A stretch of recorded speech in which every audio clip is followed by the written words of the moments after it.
नमस्कार मित्रांनो, अशोक मामा या मालिकेच्या आजच्या भागात आपण बघणार आहोत. डोरबेल वाजू लागते तेव्हा राधाबाईंनी किशाभाऊला उठवत म्हणते की दरवाजा उघडा, पण किशाभाऊ झोपलेला असतो. त्यामुळे निलिमा येऊन दरवाजा उघडते तर समोर पुरुष अन्याय निवारण समितीचे लोक असतात. तेव्हा निलिमा विचारते की कोण तुम्ही? त्यावर ते म्हणतात की अनिश माझगावकर इथे राहतात का? तेव्हा निलिमा म्हणते हो.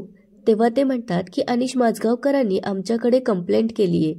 तेव्हा निलिमा म्हणते की 1 मिनिट असं म्हणून ती आता आत जाते. आता इकडे भैरवी सुकटनकर फूड्समध्ये आलेली असते. तेव्हा पहिल्यांदाच आल्या आल्या राजन सुकटनकर भैरवीची माफी मागत तिला सॉरी म्हणतात.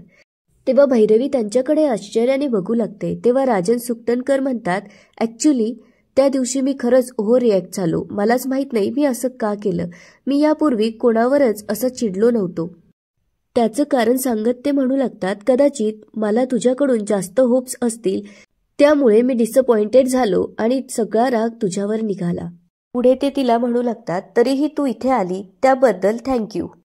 तेव्हा भैरवी त्यांना म्हणते की सर प्लीज आपण फॉर्मॅलिटी नको करूयात. तेव्हा सुकटनकर तिला म्हणतात की हे मीही म्हणू शकतो. तेव्हा भैरवी विचारते म्हणजे? तेव्हा सुकटनकर म्हणतात फॉर्मॅलिटी नको, मला फक्त राजन म्हण, सर सर कशाला. तेव्हा भैरवी म्हणते ओके राजन. तेव्हा ते म्हणू लागतात let's come to the point, तुला मी माझी ऑफर सांगतो. असं म्हणून आता ते त्यांची ऑफर सांगू लागतात. पॉइंट नंबर 1, घरी केलेले मोदक याचं शेल्फ लाईफ कमी असतं, त्यामुळे आपल्याला ते फ्रोझन मोदक म्हणून विकावे लागतात. Don't worry, me high level technologies use करेल.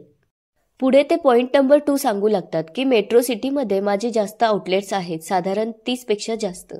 तिथे मी या मोदकांची बॅच इंट्रोड्यूस करेल. पुढे ते पॉइंट नंबर 3 सांगू लागतात जिथे जिथे माझे सर्व्हिसेस आहे तिथे तिथे हे मोदक मी घेऊन जाईन. आणि पॉइंट नंबर 4, हे मोदक मी ओव्हरसीज घेऊन जाईल, म्हणजे बाहेर मोदक मिळत नाहीत असे नाही, पण सुकटनकर फूडचे मोदक म्हणून लोक यावर तुटून पडतील, त्यासाठी मी इंटरेस्टिंग पॅकेजिंग करेल. तेव्हा भैरवी म्हणते ओके, पण भैरवीच्या मनात एक प्रश्न पडलेला असतो, त्यामुळे ती त्यांना विचारू लागते मला एक समजत नाहीये, बाहेर अनेक लोक मोदक बनवतात पण तुम्हाला आमचेच मोदक का हवे आहेत? तेव्हा सुकटनकर याचं कारण सांगत म्हणतात हे बघ भैरवी, पदार्थ 3 प्रकारचे असतात. एक चांगले पदार्थ, दुसरं त्याहून चांगले पदार्थ आणि तिसरं म्हणजे अप्रतिम. तुझे मोदक हे अप्रतिम आहेत. त्यावर भैरवी त्यांना थँक्यू म्हणते.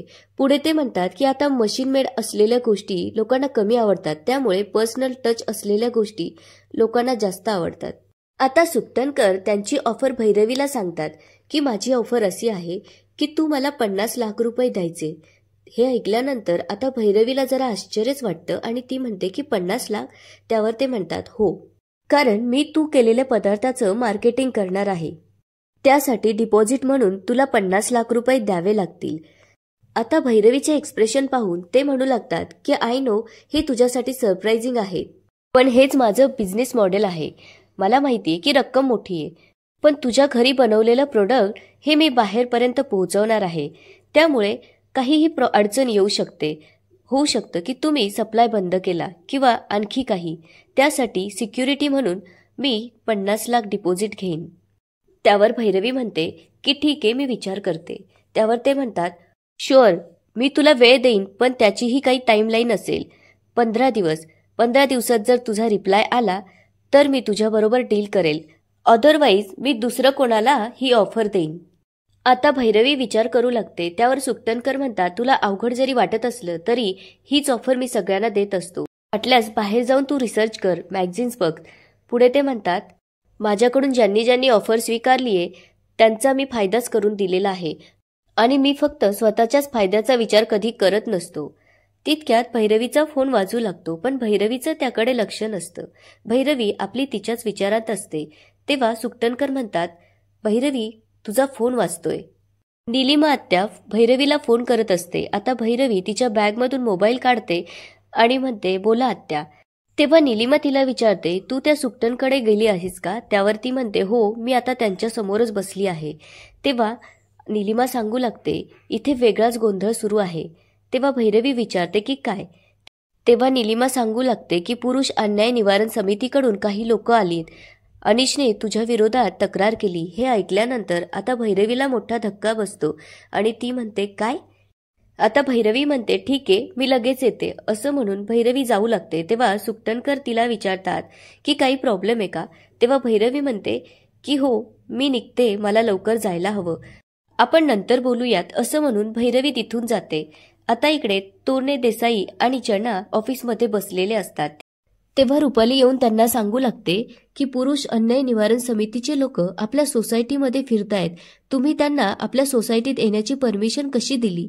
यावर सगळ्यांनाच आश्चर्य वाटू लागतं.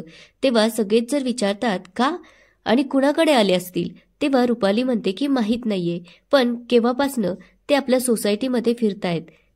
तेव्हा देसाईंच्या लक्षात येतं आणि ते तोरणेला म्हणू लागतात तरीच मी विचार करत होतो. अनिश खाली उभा राहून कुणाची तरी वाट बघत होता.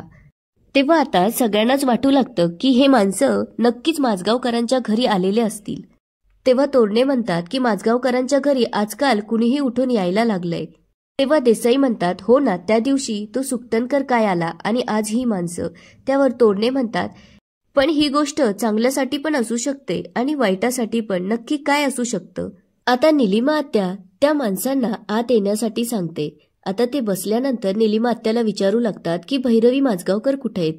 तेव्हा निलिमा सांगू लागते की ती बाहेर गेलीये, येतच असेल. तितक्यात भैरवी येते. आता निलिमा त्यांना विचारू लागते पण भैरवीकडे तुमचं काय काम होतं? त्यावर ते म्हणतात ते आम्ही ती आल्यानंतरच सांगू. पुढे ते म्हणतात की अनिश माझगावकरांनी आमच्याकडे त्यांच्याबद्दल तक्रार केली आहे. कुठे भैरवी माझगावकर?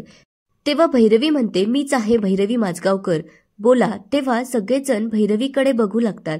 आता भैरवी आत येते आणि त्यांना विचारते की काय झालं? तेव्हा ते तिला सांगू लागतात की तुमचे मिस्टर अनिश माझगावकर हे आमच्याकडे तुमच्याबद्दल तक्रार घेऊन आले होते की तुम्ही त्यांचा मानसिक छळ करता. हे ऐकल्यानंतर आता भैरवीला धक्काच बसतो आणि ती म्हणते काय? पुढे ती म्हणते की हे सगळं खोटं आहे. आता निलिमालाही या गोष्टीचं वाईट वाटत असतं. तितक्यात अनिश येतो आणि दरवाजाच्या मागे उभा राहून चोरून ऐकू लागतो. तेव्हा ती लोक भैरवीवरती आरोप करू लागतात आणि म्हणतात की तुमचे मिस्टर अनिश माझगावकर यांनी तुमच्याबद्दल आमच्याकडे कंप्लेंट दिली आहे. तुम्ही आणि तुमचे सासरे मिळून त्यांचा मानसिक छळ करतात. त्यांना घरामध्ये काहीच किंमत नाहीये आणि नेहमी टॉर्चर करत असतात, टोचून बोलत असतात. तेव्हा भैरवी म्हणू लागते की मला कळत नाहीये अनिशने असं का केलं असेल, पण हे सगळं खोटं आहे, माझ्यावर विश्वास ठेवा. तेव्हा ती माणसं म्हणतात की आमच्याकडे लेखी स्वरूपात सुद्धा कंप्लेंट आलेली आहे असं म्हणत ते त्यांच्या जवळचा कागद काढून भैरवीला देतात. आता भैरवी तो कागद वाचू लागते. तेव्हा भैरवीला खूप वाईट वाटत असतं. तितक्यात अनिश आत येतो आणि त्या माणसांना म्हणतो सर तुम्ही इथे? त्यावर ते म्हणतात हो, आमची ही प्रोसिजर आहे की आम्ही घरी जाऊन चौकशी करतो. तेव्हा अनिश आल्यानंतर भैरवी त्याला म्हणते की तू माझ्याबद्दल अशी कंप्लेंट केलीस, माझा विश्वास बसत नाहीये. तेव्हा ती माणसं म्हणू लागतात की त्यांची अशी पण तक्रार आहे की ते तुमच्यावर अवलंबून आहे, हे तुम्हाला माहीत असून सुद्धा तुम्ही त्यांना पैशाची मदत करत नाही आणि त्यांना तुमच्यासोबत वेगळं राहायचं आहे, पण त्यासाठी तुम्ही तयार नाहीये. हे ऐकल्यानंतर आता भैरवीला धक्काच बसलेला असतो. तेव्हा भैरवीला अचानक चक्कर येऊ लागतात. तेव्हा निलिमा आत्या भैरवीचा हात धरत तिला खाली बसवते. तेव्हा अनिश तिच्याजवळ जाऊन भैरवी तुला काय झालंय असं विचारू लागतो. त्यावर निलिमा आत्या त्याच्यावर ओरडत म्हणते की बाजूला राहा तिच्यापासून. तेव्हा अनिश म्हणतो बघितलं ना सर, या भैरवीकडे काही बोलायला नसलं की ती तब्येत बिघडल्याचे नाटक करू लागते. तितक्यात किशाभाऊ पटकन भैरवीला पाणी देतो. आता अनिश म्हणू लागतो बघितलं ना तुम्ही डोळ्यांनी की मला माझ्या घरात काय किंमत आहे, माझे हात दगडाखाली आहेत. तेव्हा निलिमा आत्या त्या माणसांना हात जोडून विनंती करू लागते की भैरवीची तब्येत बरी नाहीये, त्यामुळे तुम्ही नंतर येऊ शकाल का? तेव्हा भैरवी म्हणते नाही आत्या, जे काही बोलायचं ते आत्ताच. त्यामुळे भैरवी उठू लागते. तेव्हा अनिश तिचा हात धरून तिला उभं करत तिला सहानुभूती दाखवत असतो. आता ती माणसं भैरवीला म्हणत असते की तुमच्या नवऱ्याला तुमच्याकडून फक्त एवढी अपेक्षा आहे की तुम्ही त्यांना प्रेम, आपुलकी आणि रिस्पेक्ट द्यावा आणि ते जोपर्यंत स्टेबल होत नाही तोपर्यंत खर्चासाठी पैसे द्यावेत. पुढे ते म्हणतात की तुमच्याबद्दल अशी पण कंप्लेंट आहे की तुम्ही आणि तुमचे सासरे मिळून त्यांना नेहमी टोचून बोलत असतात. तेव्हा मात्र भैरवीला खूप राग येतो आणि ती म्हणते की खोटं आहे हे सगळं. आता भैरवी अनिशला म्हणत असते की आजवर तू जेव्हा जेव्हा संकटात होता तेव्हा तेव्हा मी तुला मदत केली, मी जर तुला मदत केली नसती तर तू आज जेलमध्ये सडत असतास. तुला असं माझ्याबद्दल बोलायला लाज कशी वाटली नाही. पुढे ती म्हणते, ज्या माणसाला स्वतःच्या बापाबद्दल बोलायला लाज वाटत नाही त्याला बायकोबद्दल बोलायला काय लाज वाटणार आहे. तेव्हा अनिश म्हणतो, बघितलं ना साहेब कशी बोलत असते मला. तेव्हा भैरवी त्यांना सांगू लागते की ज्या माणसाबद्दल म्हणजेच माझ्या सासऱ्यांबद्दल अनिशने कंप्लेंट केली, खरं तर त्या माणसामुळेच आमचं घर चालतंय. कारण आमच्या घरात नोकरी करणारा कमवणारा फक्त तो एकच माणूस आहे आणि हा घरी बसून 2 टायमाचा आयतं खातो आणि त्यांच्या विरोधात कंप्लेंट करतो. पुढे ती म्हणते, खरा अन्याय तर माझ्या सासऱ्यांवर होतोय. तितक्यात तिथे अशोक मामा येतात आणि एवढी गर्दी बघून त्यांना जरा आश्चर्यच वाटतं. आता त्यांच्यातलं बोलणं अशोक मामा ऐकू लागतात. त्यामुळे ते आत येऊन विचारतात की हे सगळं काय चालू आहे. तेव्हा त्यांना कळतं की ही माणसं पुरुष अन्याय निवारण समितीकडून आलेली आहेत आणि अनिशने त्यांच्या विरोधात आणि भैरवीच्या विरोधात कंप्लेंट केलेली असते. त्यामुळे ते जेव्हा आत येतात तेव्हा अनिश म्हणतो की आले भैरवीचे वकील. हे ऐकल्यानंतर अशोक मामांना जरा आश्चर्यच वाटतं आणि ते म्हणतात की मी वकील. पुढे ते म्हणतात, हो आहे मी हिचा वकील. पुढे ते त्याला म्हणू लागतात की तू तर माझा मुलगा आहे, पण माझा जास्त जीव भैरवीचा आहे. आमच्यामध्ये रक्ताचं नातं नसलं तरी, कारण भैरवीने ते कमवलं आहे. पुढे ते त्या माणसांना म्हणू लागतात की तुम्ही इथे येण्याची तसदी घेतली त्याबद्दल धन्यवाद, पण या गोष्टीची आमच्या घरात गरज नाहीये, त्यामुळे तुम्ही निघू शकतात. तेव्हा त्यांच्यातला एक माणूस अशोक माझगावकरांना म्हणतो की तुम्ही अशोक माझगावकर आहात का. त्यावर ते म्हणतात, हो.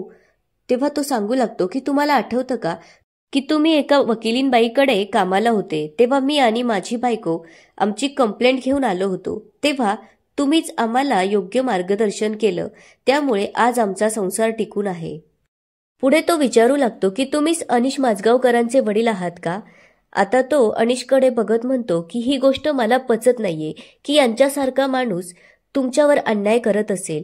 तेव्हा अनिश त्यांना म्हणतो की मी खरं बोलतोय. त्यावर तो म्हणू लागतो की याची चौकशी आम्ही बाहेर जाऊन करणारच आहोत. आजूबाजूची लोक तुमच्याबद्दल काय बोलतील त्यावरून आम्ही हे ठरवू, कारण ती आमची प्रोसिजर आहे. असं म्हणत ते तिथून जाऊ लागतात. तेव्हा अशोक मामा त्यांना म्हणतात की नक्कीच करा, तेव्हा तुम्हाला खरं काय हे कळेल.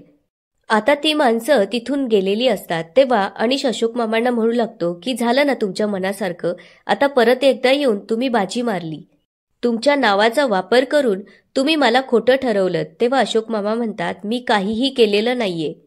पुढे ते त्याला म्हणू लागतात की बाहेर जा आणि त्यांना थांबव, नाहीतर आजूबाजूच्या लोकांकडून तुझ्याबद्दल काय माहिती मिळेल याचा विचार कर. तेव्हा अनिश जरा घाबरतो आणि त्यांच्या मागे पळत जातो. आता अशोक मामा भैरवी जवळ येतात आणि तिच्या डोक्यावरून हात फिरवू लागतात.